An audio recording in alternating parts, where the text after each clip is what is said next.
Muy buenas tardes, amigos y amigas de Iberoamérica. Es un gusto saludarlos esta tarde desde América Latina, por supuesto. Muy buenas noches hasta allá en Europa, quienes nos siguen completamente en vivo por los diversos canales de sistemas públicos de televisión de todo Iberoamérica, por supuesto en redes sociales y bueno, pues por supuesto quienes nos retransmiten. Así que estamos listos para iniciar una nueva tarde, noche informativa con temas muy interesantes a destacar, así que acompáñenos. Saludo con mucho gusto, como siempre, mi queridísima Ana Cristina Olvera. Ana Cris, ¿cómo estás? Es un placer saludarte. Omar, siempre es un placer saludarte, pero sobre todo darle la bienvenida a todas nuestras amigas y amigos del canal Iberoamericano y pedirles que nos acompañen en los próximos 30 minutos con la información más relevante de la región iberoamericana.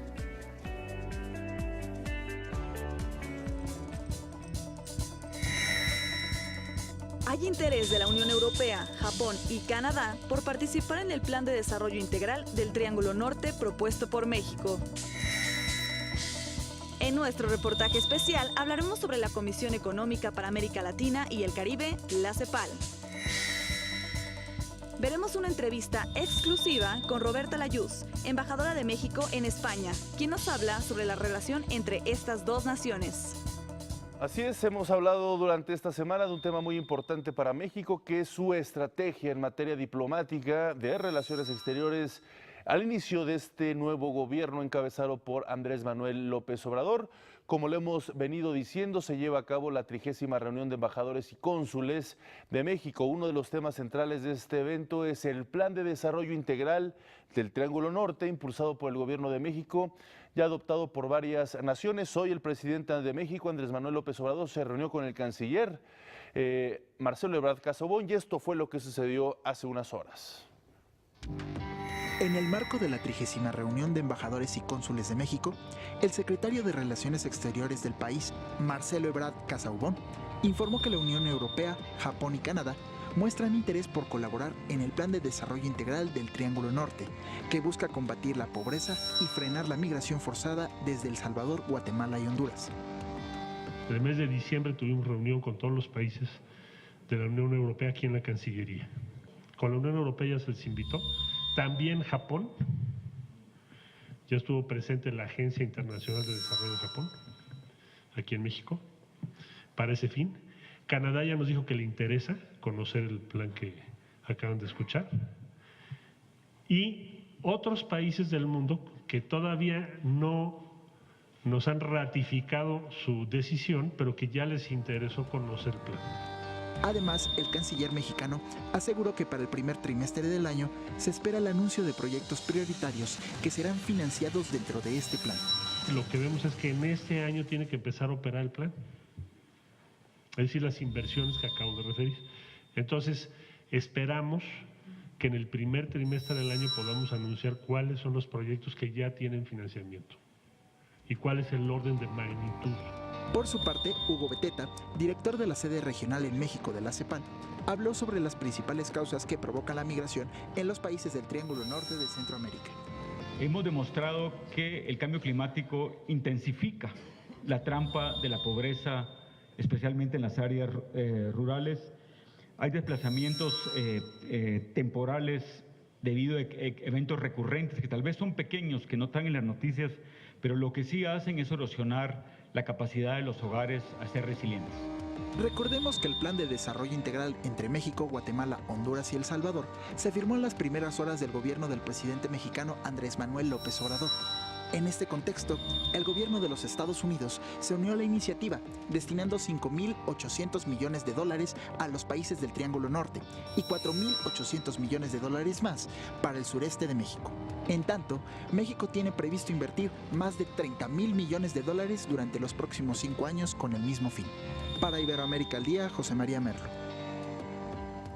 Y durante esta 30ª reunión de embajadores y cónsules mexicanos también se habló sobre el compromiso con los Objetivos de Desarrollo Sostenible de las Naciones Unidas, de la nueva administración mexicana, por supuesto para disminuir la pobreza y la desigualdad social. Lo harán a través de políticas públicas que concuerdan con este plan, los Objetivos de Desarrollo Sostenible 2030 de la ONU, en un evento que sucedió, más bien que se está llevando a cabo en este mismo instante. Estas aspiraciones son consonantes con los objetivos de desarrollo sostenible que tienen en el corazón el erradicar la pobreza y concretar sociedades incluyentes que convivan en paz y armonía. A través de su política decididamente multilateralista, México puede promover la visión y los valores de este gobierno en el exterior. Pues para profundizar más sobre lo que está sucediendo en materia internacional, el Plan de Desarrollo Integral del Sureste Mexicano y de los países del Triángulo Norte, agradezco que nos tome la llamada Arlén Ramírez Uresti, ella es internacionalista del Instituto Tecnológico de Monterrey. Gracias, Arlén, por estar nuevamente con nosotros, un placer saludarte.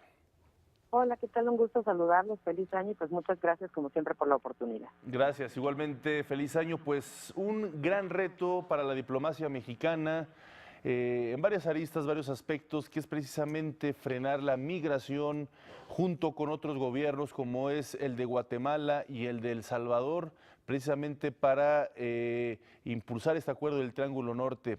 ¿Cuáles son tus perspectivas? ¿Cuáles son las circunstancias más complejas que se tienen que enfrentar estos tres países para frenar esta migración que ahorita se está convirtiendo en un verdadero problema en la frontera entre México y los Estados Unidos? Claro que sí, Omar, fíjate que justamente deriva de la gran incertidumbre que hay en el otro extremo, ¿no? En la parte norte, ¿no? Todo esto que ha anunciado el día de ayer el presidente Donald Trump, el clima político y económico que hay en México el día de hoy, y en general la gran expectativa respecto a la respuesta que tendrán estos tres países, El Salvador, Guatemala y Honduras, respecto al plan. Es decir, México tiene un reto muy ambicioso por delante, definitivamente es un plan que podría derivar en un cambio histórico respecto al flujo migratorio. Sin embargo, tenemos que reconocer que no todo está en las manos de México y de este plan. Tampoco está todo en las manos, por ejemplo, ¿no? de Estados Unidos y los 12,000 millones de dólares que tiene comprometidos para la inversión en este sentido. Creo que va más allá. Uno de los retos más grandes que se enfrentarán serán las políticas internas y las situaciones locales al interior de estos tres países. Si vemos el caso de Honduras, por ejemplo, sabemos bien que no es un tema de recursos. Honduras es uno de los países, si no es que el segundo país más desigual del mundo, y que tiene además más recursos destinados para el combate a la pobreza. Es decir, el problema de fondo que ha generado una gran expulsión de migrantes en estos tres países en los últimos años es justamente la condición interna y la condición de alta corrupción, ¿no? de gran desvío de recursos por parte de los gobiernos que no aplican el dinero ni los fondos públicos internacionales que llegan para la lucha contra la pobreza. Creo que el reto más grande que tiene México y la diplomacia mexicana será pues permear en asuntos locales. A mí de alguna forma me parece contradictorio que hoy, hace alrededor de una hora, cuando el presidente Andrés Manuel López Obrador se dirige a los cónsules y a los embajadores de México en el extranjero, les hace mucho hincapié sobre el artículo 89, fracción 10ª, las facultades del presidente de la República en conducir una política exterior en base a la doctrina Estrada, no intervención, resolución pacífica de las controversias, respeto a la política interna de los países. Y justamente el plan de desarrollo para el Triángulo Norte, pues evidentemente es un programa intervencionista que busca permear en los asuntos locales de tres países con alto conflicto político, económico y social.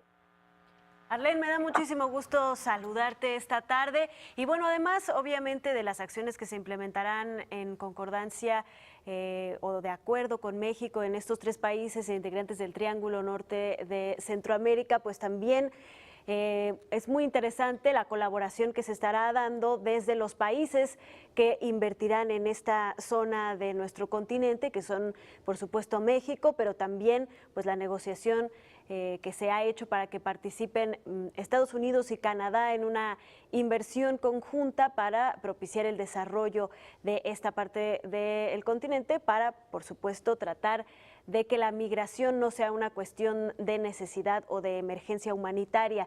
En ese sentido, ¿cuál es tu opinión o en qué punto crees que está esta colaboración que se pueda dar con los Estados Unidos de América y con Canadá, sobre todo en el contexto de que se sigue empujando por la construcción del muro fronterizo en la frontera entre México y los Estados Unidos y por las diferencias que ha habido en otros aspectos, como por ejemplo comerciales.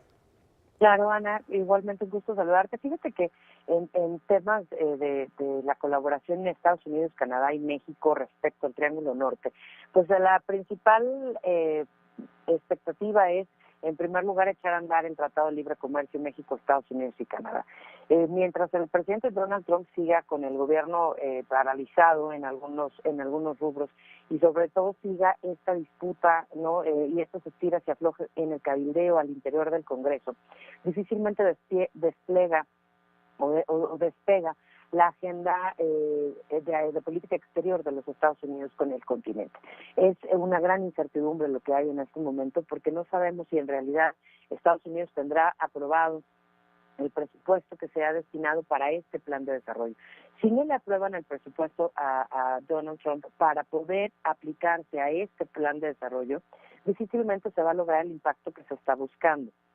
Aunque Japón y la Unión Europea tengan la intención, hasta donde está en este momento la información, se sabe que es cooperación técnica, es decir, que habrá mecanismos de vinculación para ciertas estrategias, ¿no?, de protección a los migrantes, de respeto a los derechos humanos, para contener, como muy bien apuntas, la parte de la emergencia humanitaria. Sin embargo, el tema de la aplicación de recursos, sobre todo si viene de la Unión Europea, tiene que tratarse de manera muy puntual y específica a través de memorándums o de acuerdos de entendimiento bilaterales. La regionalización aplica solo cuando hay un intercambio regional con la Unión Europea, que en este momento no es el caso del Triángulo Norte con la Unión Europea, es decir, no hay un acuerdo regional, ¿no?, con la contraparte europea. Entonces creo que, como apuntaba, el reto es enorme, sobre todo si tratamos de pensar que esto sea inmediato. Los cambios se derivarán no solamente de cómo vayan bajando los recursos, sino además de la situación interna de los países del Triángulo Norte. Así es, Arlen, pues importante esto que estamos comentando. Seguramente volveremos a retomar pronto el tema, puesto que está esta problemática latente, una migración que cruza pues importantes franjas del continente, de la región, no solo en esta franja de Centroamérica hacia Estados Unidos, por supuesto cruzando México, sino también en otras regiones de Iberoamérica y del mundo, y que va a ser una constante en este siglo XXI y por supuesto un reto global. Gracias por estar con nosotros esta tarde, feliz año y seguimos en comunicación, estimada Arlen Ramírez. Muchas gracias a ustedes, un saludo. Hasta luego.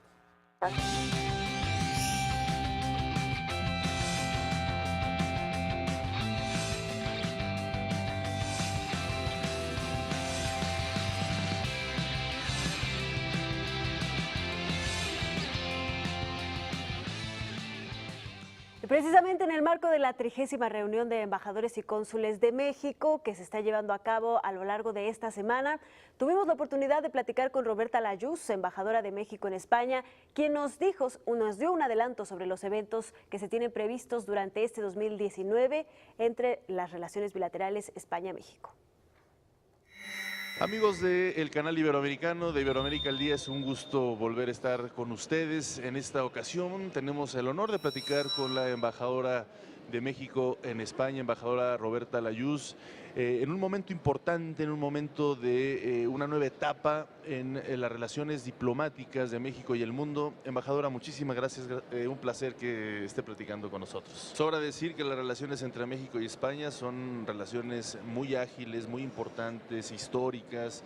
¿Qué pronostica para esta relación en los próximos años? La relación es excelente y hay un gran interés de España por vincularse con el nuevo gobierno de México. Estuvo aquí para la toma de posesión del presidente Andrés Manuel López Obrador por primera vez en la historia, el rey de España. Y próximamente, el 30 de enero, vendrá a México el presidente del gobierno español, Pedro Sánchez, para una visita de trabajo en la que buscará establecer los mecanismos de acercamiento con este nuevo gobierno. Tenemos varios instrumentos para ellos, principalmente la Comisión Binacional, que seguramente se reunirá este año después de que le den el banderazo de salida de preparar trabajos el presidente López Obrador y el presidente Sánchez. pero es un momento especial en el mundo, en donde hay una afinidad muy particular entre los gobiernos de México y España. Son gobiernos de izquierda, son gobiernos que buscan acercarse a la ciudadanía, que son conscientes de la historia tan grande que hay entre los dos países. 80 aniversario del exilio español en México, y eso pues nos dará la oportunidad de recordar la gran aportación cultural, económica y de talento humano que ha tenido España en las últimas décadas en México. Habían venido el presidente Mariano Rajoy a la cumbre de Veracruz, pero no en una visita de trabajo bilateral en estos 5 años. Y es que durante mi gestión va a ser la primera y le repito, va a ser en un año muy especial en donde vamos a estar conmemorando el exilio español en México. Sí. Pues bueno, muchísimas gracias, embajadora. Estaremos al pendiente, seguramente nos volveremos a ver pronto, pues precisamente para esta cobertura, importante cobertura de este encuentro binacional entre México y España. Muchísimas gracias. Gracias a usted. Gracias, embajadora.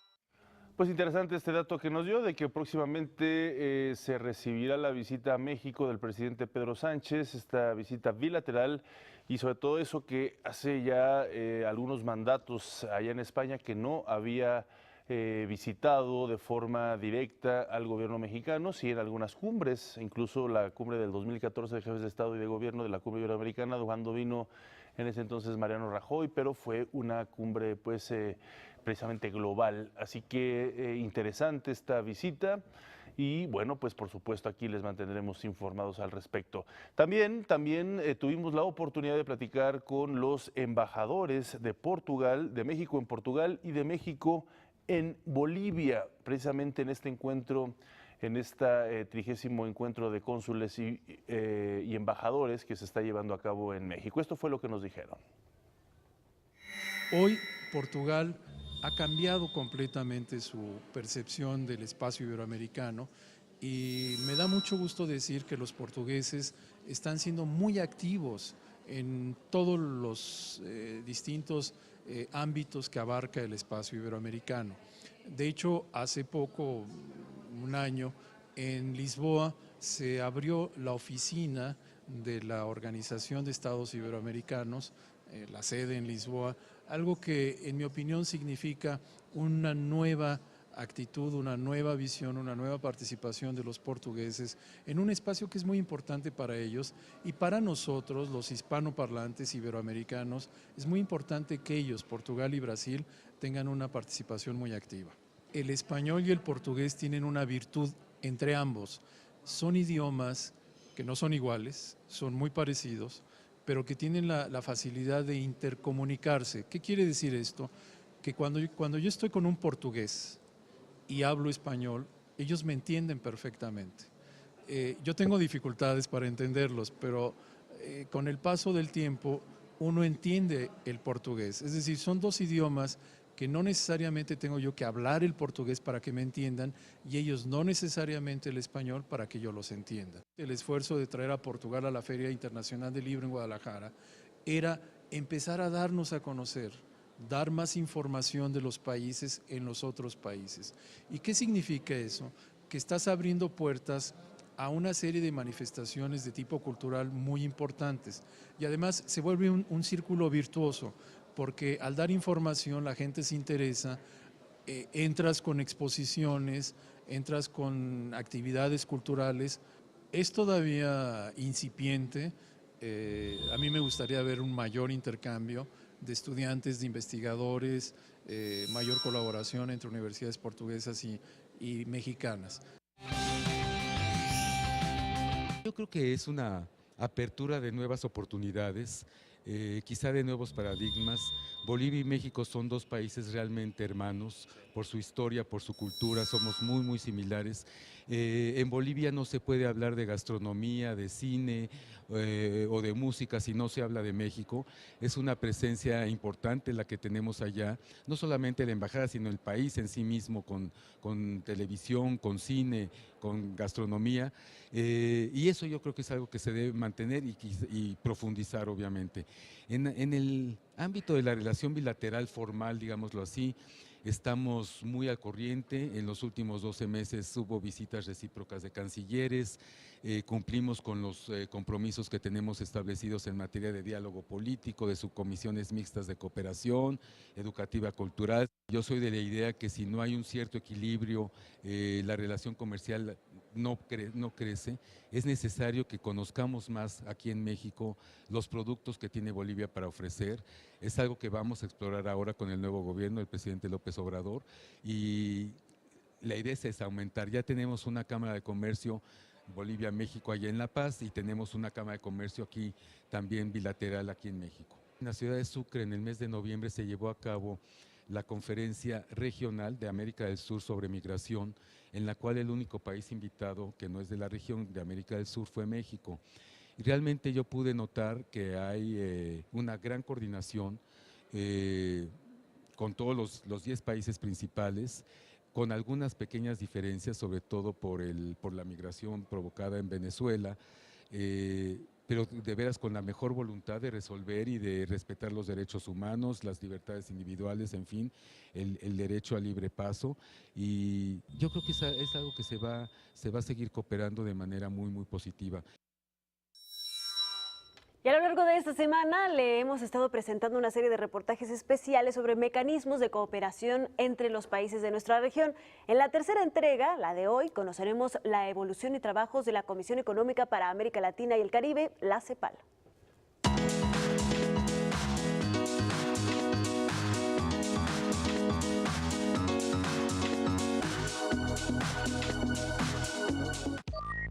La Comisión Económica para América Latina, la CEPAL, es una de las 5 comisiones regionales de las Naciones Unidas y cuenta oficialmente con 45 países miembros más 13 asociados. Fue fundada para contribuir al desarrollo económico de América Latina, así como para reforzar las relaciones económicas de estos países con el resto del mundo. Surgió a partir de la resolución del Consejo Económico y Social del 25 de febrero de 1948. Transcurrido medio siglo desde su fundación, la CEPAL ha hecho relevantes aportaciones para el desarrollo regional y sus visiones han sido escuchadas en muchos lugares del mundo. El nacimiento de la CEPAL está marcado por, yo diría, un pensamiento original propio, surgido de latinoamericanos. No se trataba de ver qué estaban pensando fuera de la región, sino generar un pensamiento propio. Entonces, creo que esa primera etapa fue la fundacional, fue esencial para marcar el destino de la CEPAL.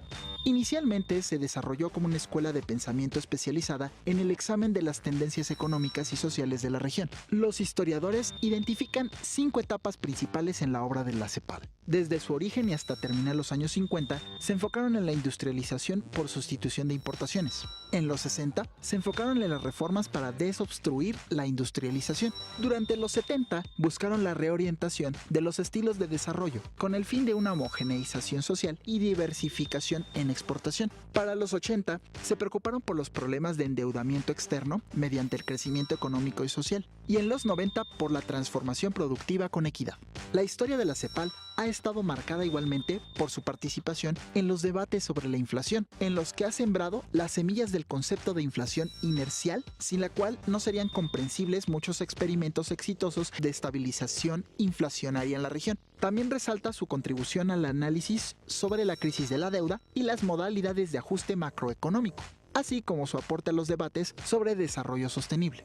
La CEPAL, de alguna manera, tiene integrado en su estructura las 3 dimensiones del desarrollo sostenible: la económica, la social y la ambiental, desde hace 70 años. Ahora la CEPAL también presta servicios de asesoramiento a los gobiernos a petición de ellos y ejecuta programas de cooperación técnica. Además, contribuye a que se tenga en cuenta la perspectiva regional respecto a los problemas y objetivos mundiales actuales. Presentáramos un documento de progreso, de cuánto ha avanzado la región en el alcance, en el avance del cumplimiento de la Agenda 2030. Para Iberoamérica al Día, José María Merlo.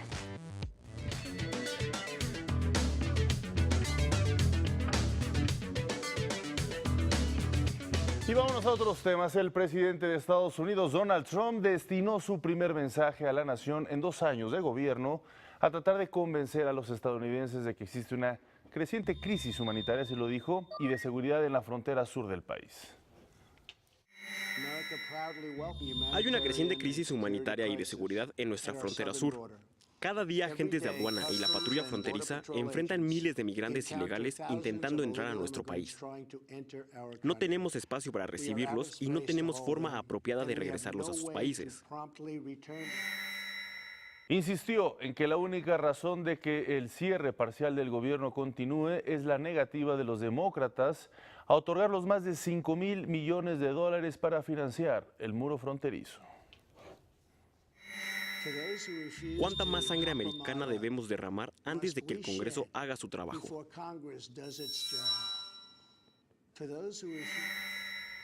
El presidente Trump mencionó ejemplos de crímenes violentos cometidos por inmigrantes que cruzaron ilegalmente la frontera. Tristemente, mucho de lo que hemos escuchado del presidente Trump a lo largo de este cierre sin sentido ha estado lleno de desinformación e incluso malicia. El presidente ha elegido el miedo. Nosotros queremos iniciar con hechos. En respuesta, la vocera Nancy Pelosi y el líder del Senado, Charles Schumer, lamentaron que el mensaje del mandatario esté lleno de desinformación y malicia. Pero el presidente rechaza estas legislaciones bipartidistas que reabrirían el gobierno por su obsesión de forzar a los contribuyentes a desperdiciar billones de dólares en un costoso e inefectivo muro. Pelosi señaló que ya hay consenso en la Cámara de Representantes sobre un plan de seguridad fronterizos. Bueno, hasta aquí llegamos en este programa, pues prácticamente de mitad de semana, así que gracias por acompañarnos. Nos vemos mañana con más información y bueno, pues antes, como es costumbre, Ana Cris, ¿con qué los dejamos? Así es, hoy los dejamos con música de la agrupación portuguesa CLA y esto que se titula Soplo del Corazón y les deseamos que tengan como siempre un excelente día. Nos vemos mañana. Sopro do